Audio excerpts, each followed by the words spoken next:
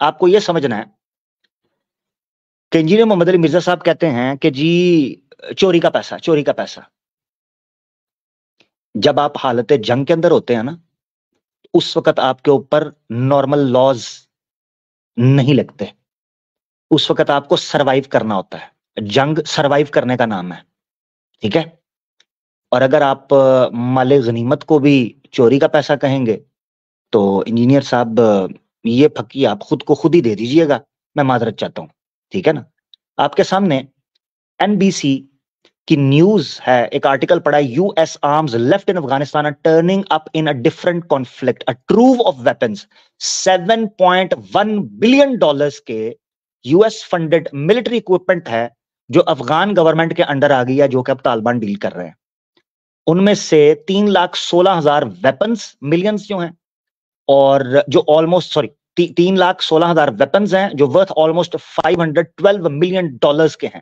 اس میں ایمونیشن بھی ہے اور ایکسیسریز بھی ہیں، ویل اکوپڈ ہیلی کاپٹرز ہیں، دوسری تیسری چیزیں ہیں، ٹھیک ہے جی.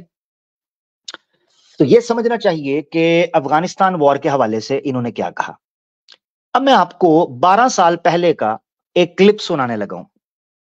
یاد رہے کہ انجینئر محمد علی مرزا بھائی نے 2 بار قرآن کی تفسیر پڑھائی، ایک بار اب پڑھا رہے ہیں اور ایک بار پرانی ہے. تو جو پرانی تفسیر پڑھائی ہوئی ہے وہ 12 سال پہلے شروع کی تھی. تو جب اس وقت ایک آیت آئی تھی، جس آیت کو میں آپ کے سامنے رکھوں گا، اس آیت کی تفسیر ذرا آپ انجینئر محمد علی مرزا صاحب سے خود سن لیں آپ کی اسکرین کے اوپر. 12 سال پہلے وہ کیا کہتے تھے. ایمان والے تھے، انہوں نے کیا کہا؟ قال الذین یظنون انہم ملاقو اللہ. پھر وہ لوگ جو کہ یقین رکھتے تھے کہ انہیں ایک دن اپنے رب سے ملاقات کرنی ہے، قیامت والے دن accountability of day of judgement ہے، اللہ کے حضور پہنچنا ہے، وہ کامل الایمان 313 کیا کہنے لگے؟ کم من فئۃ قلیلۃ غلبت فئۃ کثیرۃ باذن اللہ. اور کتنی بار ہوا ہے کہ بڑے چھوٹے سے گروہ نے اللہ کے اذن کے ساتھ بہت بڑے گروہ کے اوپر غلبہ پا لیا ہے. یہ تو اللہ کی طاقت ہے. نبی صلی اللہ علیہ وسلم کی بھی دعائیں پڑھیں آپ، صحیح بخاری میں الفاظ موجود ہیں، بندے پہ رکت طاری ہو جاتی. 12 سال پہلے انجینئر محمد علی مرزا بھائی قریباً 12 سال پہلے یہ تفسیر کر رہے ہیں سورہ توبہ کی غالباً، اور اس میں وہ یہ چیز ایکسپلین کر رہے ہیں. میں نے اسی لیے اس کو کراپ اتنا کیا اسکرین شاٹ کو، تاکہ جس نے سرچ کرنا ہو وہ سرچ کر لے اور دیکھ لے. کہ آپ کو پتا ہونا چاہیے کہ علی بھائی کہتے ہیں کہ مومنوں کا جواب یہ تھا. مومنوں کا جواب کیا جواب تھا؟ کہ کم من فئۃ قلیلۃ، کتنی ہی چھوٹی جماعتیں ایسی ہیں جو اپنے سے بڑی جماعتوں کے اوپر غلبہ حاصل کرتی ہیں. میرا سوال یہ ہے کہ جو چھوٹی جماعتیں ہیں یہ تعداد میں چھوٹی ہوتی ہیں یا اسلحے میں چھوٹی ہوتی ہیں؟ قرآن نے ذکر نہیں کیا. میں آپ کو سمجھاؤں گا، میں آپ کو تھوڑا بتاؤں گا، کچھ اور بھی چیزیں دوں گا، سمجھاؤں گا آپ کو. تو چلیں چلتے ہیں قرآن کو پڑھنے کی جانب تھوڑا سا دوبارہ. یاد رکھیں، جہاد کی، قتال فی سبیل اللہ کی اسلام میں بہت بڑی فضیلت ہے، بہت بڑی فضیلت ہے. اس کا انکار کوئی بھی نہیں کر سکتا، انکلوڈنگ انجینئر محمد علی مرزا بھائی. چلو ایسے کرتے ہیں، قرآن کی طرف جانے سے پہلے انجینئر محمد علی مرزا صاحب سے زبان کا کہ ہوا ہے فیصلہ خود مدعی کا میرے حق میں، زلیخا نے کیا پاک دامہ ماہ کنعا کو. تو اگر انجینئر بھائی ہماری بات کر دیں تو ہمیں زیادہ جھول جھمیلا کرنے کی ضرورت ہی نہیں ہے. بہرحال قرآن بھی پیش کریں گے. 11 سال پہلے انجینئر محمد علی مرزا بھائی نے ایک لیکچر دیا تھا فکر حسین اور خروج کے حوالے سے. فکر حسین، اس میں انجینئر محمد علی مرزا بھائی نے کچھ گولڈن کوٹس دیے تھے اور اپنا ایک لٹمس ٹیسٹ دیا تھا 3 کنڈیشنز پر بیس کرتا 11 سال پہلے، کہ جو جماعت یہ 3 چیزیں رکھتی ہوگی اس جماعت کو خلافت کی تحریک چلانے کا حق حاصل ہے، یا وہ حقیقی معنوں کے اندر مسلمانوں کی ترجمانی کر سکتی ہے دوسرے لفظوں میں. ٹھیک ہے نا؟ تو آئیں سن لیتے ہیں. اس میں سے انہوں نے ایک لٹمس ٹیسٹ کیا کہا تھا کہ جہاد اور قتال کی کیا اہمیت ہے. میں نے کہا تھا انجینئر صاحب خود آپ کو بتا دیں گے، سن لیں ذرا. اور دوسرا لٹمس ٹیسٹ اس کو چیک کرنے کا وہ ہے قتال. کہ قتال پر وہ تنظیم بات کرتی ہو, قتال کی دعوت دیتی ہو, کیونکہ قتال از دا سمم بونم آف اسلام. ایمینوئل کانٹ کی فلسفی میں کسی بھی فلسفے کی جو سب سے اونچی اچھائی ہوتی ہے اس کو کہا جاتا ہے سمم بونم, ہائیسٹ گڈ. اسلام کا سمم بونم اس قرآن کی روح سے ہے قتال, جو نہی عن المنکر کا سب سے اونچا درجہ ہے, کہ کوئی شخص اپنے دین کو اتنا سچا سمجھے کہ اس کے لیے اپنی جان دینے کے لیے تیار ہو جائے. علی بھائی نے ہاں جی سن لیا ہوگا آپ نے. علی بھائی نے یہ کہا ہے کہ لٹمس ٹیسٹ اس جماعت کا جو ہے وہ یہ ہو سکتا ہے کہ وہ قتال کی بات کرے. جماعت کہا ہے, ٹھیک ہے نا. آج کل وہ جماعتوں کے خلاف ہیں کہ کوئی جماعت قتال کی بات نہ کرے, گورنمنٹ کرے جو کرنا ہے. 11 سال پہلے کچھ ایسا نہیں تھا. 11 سال پہلے وہ ایسی تحریک کی بات کرتے تھے کہ جس کے اندر قتال فی سبیل اللہ کی بات کی جائے, جس کے اندر جہاد فی سبیل اللہ کی بات کی جائے. علی بھائی کہتے ہیں ہمارے کرنے کا کام کچھ بھی نہیں ہے, ہم سکون سے بیٹھیں گے, ہم ٹیکس دے رہے ہیں. میں علی بھائی سے پوچھنا چاہتا ہوں, اگر آپ اس کو سمم بونم کہتے ہیں ایمینوئل کانٹ کی فلسفی کے مطابق کہ یہ ہائیسٹ پیک ہے, کلائمیکس ہے اسلام کا قتال, تو آپ تو اپنے جملوں سے اس کی اہمیت کو گھٹا رہے ہیں. آپ یہ لوگوں کو دعوت دینا چاہ رہے ہیں کہ چپ کر کے بیٹھو, فوجیں لڑیں گی, نہ نومن تیل ہوگا نہ رادا ناچے گی. ٹھیک ہے, اس فوج کے بارے میں تو آپ نے کچھ اور بتا دیا ہوا تھا. جس فوج کو آپ ٹیکس دے رہے ہیں اس فوج کے بارے میں تو آپ نے بتایا تھا کہ خانہ کعبہ کے اوپر چڑھ کر بھی قسم کھائیں گے تو لوگ یقین نہیں کریں گے. آپ نہیں بتایا تھا, آپ نہیں بتایا تھا کہ یہ کبھی یہ پولیٹیکل ہو ہی نہیں سکتے, کبھی ان کے مفادات اسلامی دنیا کے مقابلے اور اسلامی امہ کے حوالے سے ہیں, وہ اپنے پولیٹیکل بزنسز ہیں ان کے. آپ نے تو بتایا تھا. تو علی بھائی یہ کہتے ہیں کہ جناب ہم بیٹھیں گے سکون سے, دعائیں کریں گے, ٹیکس دیں گے, جبکہ اپنی آنکھوں سے دیکھ رہے ہوں کہ وہ ٹیکس ان کی عیاشوں میں جا رہا ہے. یہ دیکھتے رہیں, اس کی تبدیلی کی کوئی کوشش اور کاوش نہ کریں. اور علی بھائی کہتے ہیں کہ کچھ لوگ جناب اے سی والی مسجدوں میں پہلے اے سی والے کمرہ کہا تھا, بعد میں اس کو اے سی والی مسجد کی, کیونکہ اپنی اکیڈمی میں بھی اے سی لگا ہوا ہے, یہ بعد میں ٹھیک کیا. دوبارہ سن لیں آپ کے سامنے. اے سی والے کمروں میں بیٹھ کے تو فلسطین کے حق میں ویڈیوز ریکارڈ کرواتے ہیں اے سی والی مساجد کے اندر بیٹھ کے, کیونکہ انہوں نے خود جانا کوئی نہیں ہوتا. تو علی بھائی پہلے کہتے ہیں اے سی والے کمروں میں, پھر اپنے دائیں طرف دیکھا اور بائیں طرف دیکھا تو اے سی لگے ہوئے ہیں. علی بھائی نے کہا اے سی والا کمرہ کینسل کرو, اے سی والی مسجد کرو, کیونکہ میری تو مسجد ہے کوئی نہیں, نہ میرا کوئی چندہ باکس ہے, تو مسجد کر دو فٹافٹ, تاکہ اپنے آپ کو تو اس میں سے نکالوں نا میں فٹافٹ. ٹھیک ہے جی. تو علی بھائی نے اے سی والی کمرے کو اے سی والی مسجد سے چینج کر دیا فوراً ہی, کیونکہ اے سی والا کمرہ تو خود بھی تھا. ہاں جی, چلے کوئی بات نہیں یار, اتنی علی بھائی آپ طنز و مزاح کو پسند کرتے ہیں تو لائٹر نوٹ, ذرا چٹکلا بھی تو ہونا چاہیے نا. آپ ایک سینس آف ہیومر رکھتے ہیں تو کوئی بات نہیں, ٹینشن نہیں. اب جہاد کی فضیلت کو سمجھ لیتے ہیں, اور میں یہ وہ فضیلت پیش کروں گا. میں آپ کو بتاؤں, اگر صرف جہاد کی فضیلت کے اوپر پروگرام کروں نا تو سینکڑوں پروگرام چاہیے, سینکڑوں پروگرام, جس سے یہ درشایا جا سکے کہ قتال فی سبیل اللہ کی فضیلت کیا ہے. سینکڑوں پروگرام. قرآن کا آپ یہ سمجھ لیں کہ 3/4 حصہ احکامات کے حوالے سے جس چیز کو ڈیل کرتا ہے نا, وہ قتال فی سبیل اللہ ہے, احکامات کے حوالے سے. تو میں جو فضیلت پیش کرنے لگا ہوں نا 2-3, وہ کرٹیکل ہیں اس لیے پیش کرنے لگا ہوں, اور کمپیریٹو ہیں کہ کیا مسلمانوں کے اندر جہاد کا جذبہ, قتال فی سبیل اللہ کا جذبہ یہ ہونا چاہیے, یا یہ ہونا چاہیے کہ فوج بن گئی ہے تو بس ٹھیک ہے ہمارا کام ختم ہوا. نہیں, اس جذبے کے ساتھ زندگی گزارنی ہے کہ جب کبھی موقع ملا میں میدان کے اندر جاؤں گا, کم از کم بات کرنا, کم از کم اس چیز کو دل میں جگہ دینا. خیر, آپ کے سامنے آیت رکھتے ہیں. پہلے سورہ نساء آیت نمبر 95 ہے. اللہ تعالیٰ فرماتے ہیں لا يستوي القاعدون, لا يستوي القاعدون من المؤمنین غیر اولی الضرر والمجاہدون فی سبیل اللہ باموالہم وانفسہم فضل اللہ المجاہدین باموالہم وانفسہم علی القاعدین درجہ. اللہ تعالیٰ فرماتے ہیں کہ نہیں برابر ہو سکتے وہ مومن جو بغیر کسی شرعی عذر کے بیٹھے رہیں، والمجاہدون فی سبیل اللہ، اور وہ مجاہد جو میدان کے اندر اپنی مال اور اپنی جان کے ساتھ ذاتی طور پر اترے ہوئے ہیں، وہ تو کبھی برابر ہی نہیں ہو سکتے، کیونکہ اللہ نے فضیلت دے دی ہے مجاہدوں کو اپنے مال اور جان کو خرچ کرنے کی وجہ سے، علی القائدین درجۃ، جو اپنے گھروں میں بیٹھے ہوئے ہیں درجہ۔ میرا علی بھائی سے سوال ہے، سیلف پروجیکشن سے ہٹ کر کیا کبھی ہمارے دل میں یہ تڑپ نہیں پیدا ہوتی کہ ہم پیچھے رہ گئے ہوئے ہیں؟ کبھی یہ تڑپ پیدا نہیں ہوتی کہ ان کے رتبے کیا ہیں؟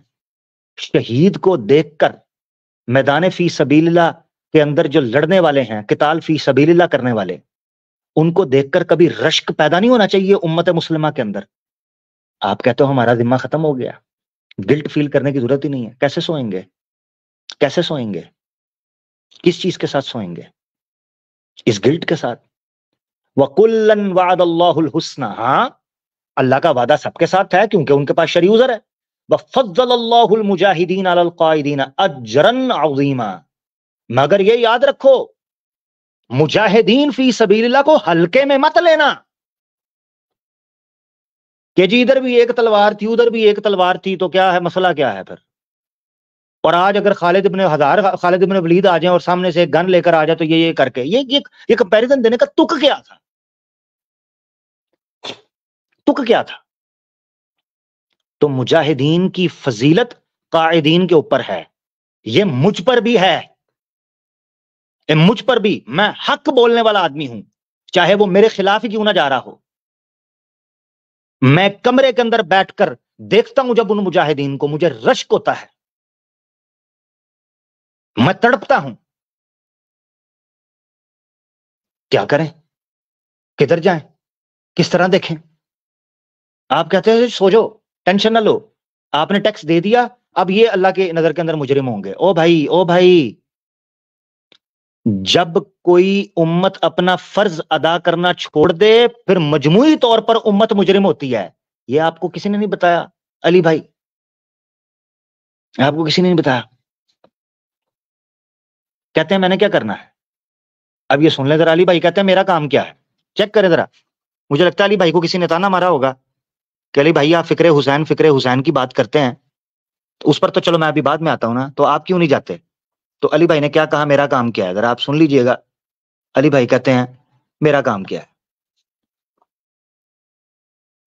ان چیزوں کو اوہو، یہ چلاؤں گا تو کچھ کا کچھ ہی، پھر اس کا مطلب ہے ادھر سے نکلنا پڑے گا، پہلے ادھر سے نکلنا پڑتا ہے پھر اس کو سنانا پڑتا ہے۔ چلے میں ادھر سے نکل جاتا ہوں۔ یہ سنیں جی، علی بھائی کیا کہتے ہیں کہ میں نے کیا کرنا ہے؟ دیکھنے کا کام ہے ہمارا، کام صرف اپنی ویڈیوز کے ذریعے ان چیزوں کو ہائی لائٹ کرنا ہے، دیٹس آل۔ یہاں بیٹھ کے اڑ کے مرنا نہیں ہے آپ نے کہ پتہ نہیں ادھر کیا ہو گیا۔ اور یہ بھی یاد رکھیں، اسلام کی تو تعلیمات یہ ہیں کہ دنیا میں آپ نے ظلم کے خلاف آواز اٹھانی ہے، خواہ کسی نان مسلم کے اوپر بھی ظلم ہوتا ہو۔ بالکل، اس سے تو 100% ایگری ہیں۔ تو علی بھائی کہتے ہیں، جس مقصد سے میں یہ سنا رہا تھا، علی بھائی کہتے ہیں کہ ہمارا کام ہے صرف ویڈیو بنانا اور بس، ٹھیک ہے نا جی، ویڈیو بنانا ہے اور اس کے بعد بس۔ اور میں یہ کہتا ہوں ہم مجرم ہیں، بحثیت امت مجرم ہیں، اور جن لوگوں کی جتنی بڑی آواز ہے وہ اتنے بڑے مجرم ہیں۔ میں سننا چاہ رہا ٹھیک ہو گیا، اچھا میں یہ چیز سننا چاہ رہا ہوں کہ امت مسلمہ کے ایک اس تصور کو پیش کیا جائے جس تصور میں درد ٹپکتا ہے، جس تصور میں میرے آقا دو جہاں صلی اللہ علیہ وآلہ وسلم کہا کرتے تھے کہ مسلمان ایک جسم کی مانند ہے۔ مجھے یہ تو بتاؤ کہ کیا میری ٹانگ میں زخم ہو میں چین سے سوتا ہوں، اور آنکھ میں ہو تو پھر جاگتا ہوں؟ میرے ہاتھ میں زخم ہو تو چین سے سوتا ہوں، اور میرے ٹانگ کے اوپر زخم ہو تو جاگتا ہوں؟ کبھی کسی زخم کی وجہ سے میں جسم کے کسی جگہ پر زخم ہو تو میں چین میں بھی اپنے آپ کو پاتا ہوں کبھی؟ میں اس تڑپ کی بات کرتا ہوں۔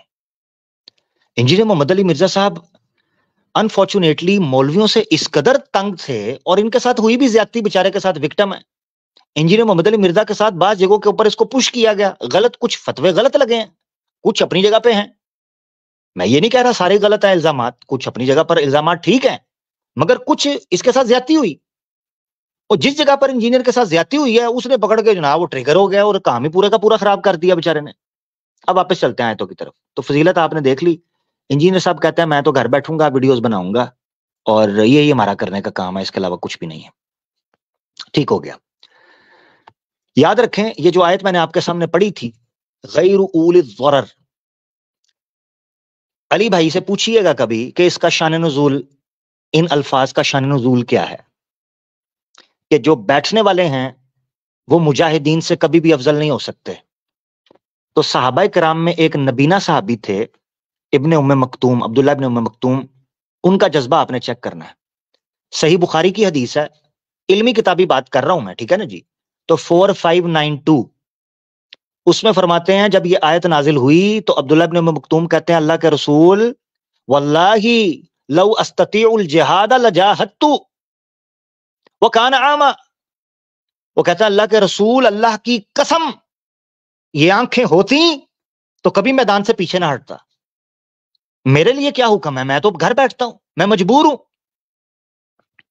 میں قربان نہ جاؤں صحابہ کے اوپر ہیں، ایک تلوار ادھر سے ایک تلوار ادھر سے، میں قربان نہ جاؤں صحابہ کے اوپر کہ آنکھوں میں روشنائی نہیں ہے مگر دل جہاد اور قتال اور شہادت کے نور سے نہائے ہوئے ہیں۔ آنکھوں میں دیکھنے کی طاقت نہیں ہے مگر دل جذبہ جہاد سے سرشار ہے، میں قربان نہ جاؤں۔ دوسری فضیلت لے لیں، آیت آپ کے سامنے ہے، سورہ توبہ کی آیت نمبر 19 ہے۔ اللہ فرماتے ہیں عرب کو غیرت دلاتے ہوئے، کیونکہ ان کے ہاں یہ چیز سمجھ سکتے ہیں اور سب ان لوگوں کو جو اس غیرت کو سمجھ سکیں، تو اللہ تعالیٰ فرماتے ہیں اجعلتم سقایت الحاج وعمارت المسجد الحرام کمن آمن باللہ والیوم الآخر وجاہد فی سبیل اللہ لا یستوون عند اللہ۔ اللہ فرماتے ہیں او کیا تم نے یہ سمجھ لیا ہے کہ حاجیوں کو پانی پلانا اور مسجد حرام کے مجاور بن کر بیٹھے رہنا، اے عربو، او سعودیہ کے لوگوں، او دبئی کے لوگوں، او یو اے ای کے لوگوں، کیا یہ سمجھ لیا ہے کہ حاجیوں کو پانی پلائیں گے، مسجد حرام کے اندر روبوٹک مشینیں لے کے آئیں گے، آب زمزم بھر بھر کے پلائیں گے، پنکھے لگائیں گے، ہوٹلز بنائیں گے، تو یہ برابر ہو جائے گا ان حماس کے لوگوں کو، ان فلسطین کے لوگوں کے لیے، ان کشمیر کے لوگوں کے لیے، ان شام کے لوگوں کے لیے، ان عراق کے لوگوں سے، ان افغانستان کے لوگوں سے، ان چائنا کے لوگوں سے، ان امریکہ کے لوگوں سے، ان یورپ کے لوگوں سے، جو اپنے حق کے لیے مارے کھاتے رہے اور اللہ کے راستے میں جہاد کرتے رہے، برابر ہو جاؤ گے کیا؟ لا یستوون عند اللہ۔ دنیا میں جتنا مرضی اپنے آپ کو کہنا کہ میں پلانٹ ارتھ پر اکیلا رہ گیا ہوں، اللہ کے ہاں جو کوئی چیز برابر ہوتی ہے وہ کچھ اور ہوتی ہے۔ واللہ لا یہدی القوم الظالمین، یاد رکھنا اللہ ظالم قوم کو کبھی ہدایت نہیں دیتا۔ الذین آمنوا وہاجروا وجاہدوا فی سبیل اللہ باموالہم وانفسہم، یاد رکھنا جو ایمان لے آئے، ہجرت کر کی، جہاد کی اللہ کے راستے میں اپنے مال اور اپنی جان سے، اعظم درجۃ عند اللہ واولئک هم الفائزون، یہ ہے اصل درجے کے لوگ۔ میں انجینئر صاحب سے توقع کرتا تھا کہ کم از کم ان کے اس جذبے کو اپریشیٹ تو کریں، مجاہدین فی سبیل اللہ کو اپریشیٹ۔ افغانیوں کو بھی ہوا میں اڑا کے رکھ دیا، عراقیوں کو بھی ہوا میں اڑا کے رکھ دیں گے، حماس کو بھی ہوا میں اڑا کر، جی تلوار ایک ادھر سے آتی تھی ادھر سے آتی تھی۔ اپنے لوگوں کو اپریشیٹ کرنا، کبھی کسی کو اپنے علاوہ اپریشیٹ کرنا سیکھا ہے؟ کبھی کسی کو اپنے علاوہ اون کرنا سیکھا ہے؟ اللہ کے ہاں تو درجے میں وہ بڑے ہیں۔ ایک حدیث بھی دے دیتا ہوں جو اس چیز کی طرف اشارہ کرے گی کہ جہاد کی اور قتال فی سبیل اللہ کی فضیلت کیا، جو صحیح مسلم کی حدیث ہے 1910۔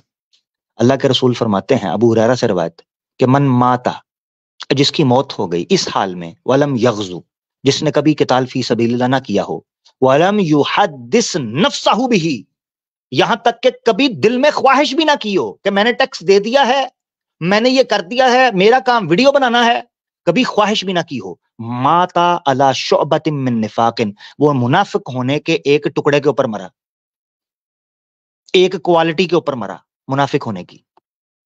ایسے ہی مسلم کی ہے. اب آپ نے سنا ہوگا کہ علی بھائی کہتے تھے کہ جناب میں آپ کو ڈرا نہیں رہا، میں تو یہ بتا رہا ہوں کہ پاکستان تے شاہی کوئی نہیں، میں تو یہ بتا رہا ہوں مسلمان تے شاہی کوئی نہیں، میں تو یہ بتا رہا ہوں حماس تے شاہی کوئی نہیں. میں آپ کو ڈرا نہیں رہا، بس میں آپ کو یہ بتا رہا ہوں کہ ان کے پاس F-35 ہے، F-16 سے وہ بمبارڈمنٹ کر رہے ہیں، وہ ان کے پاس بڑا خطرناک اسلحہ ہے، تو ان سے نہ بھڑنا. علی بھائی کہتے ہیں جی برابری کا اسلحہ ہو، وہ برابری کا تو ساری زندگی نہیں ہونا، تو ہتھیار پھینک دیں. ہاں جی، ایک تلوار ادھر سے ایک تلوار ادھر سے، برابری کا جی اسلحہ ہے، تو یہ تو کبھی بھی نہیں ہونا. افغانیوں کے پاس کہتے ہیں جی افغانیوں کے پاس رشیا کا اسلحہ تھا اور امریکہ ادھر سے اپنا اسلحہ لے کے آیا تھا.